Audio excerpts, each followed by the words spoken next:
Good morning mga kabarikat, 5:50 na nga ng umaga ako yan nagising.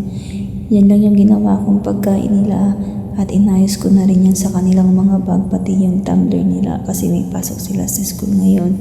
Pagkatapos niya na yung baon naman ng amo kong lalaki ang inilagay ko sa kanyang lagayan ng pagkain kasi may pasok din yan sa work niya. Pagkatapos na naghugas na rin ako ng aking mga pinaggamitan at maya paglabas ko ng gate namin, yan lang yung nakita kong araw sa langit. Sobrang ganda. Sa mga oras na ngayon ay 6:40 na ng umaga.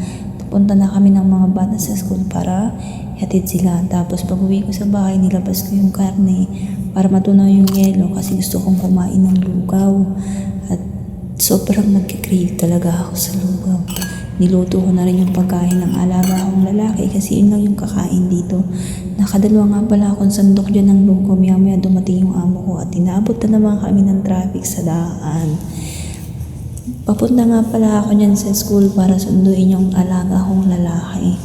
2:40 nga pala yung labas niya sa school at 3 PM naman yung babae.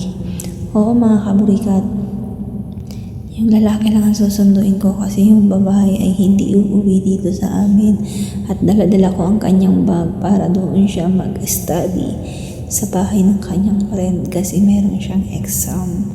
So pumasok na ako sa gate kung saan napasok yung alaga akong babae para iabot sa kanya yung bag at pagkaabot ko kinuha ko na rin yung kanyang bag pamasok sa school na sobrang pagkabigat-bigat. Ayan nga, sobrang ang pet-pet ko tapos yung bag sa mga oras na yun, nasasakyan na ako at pauwi na kami niyan.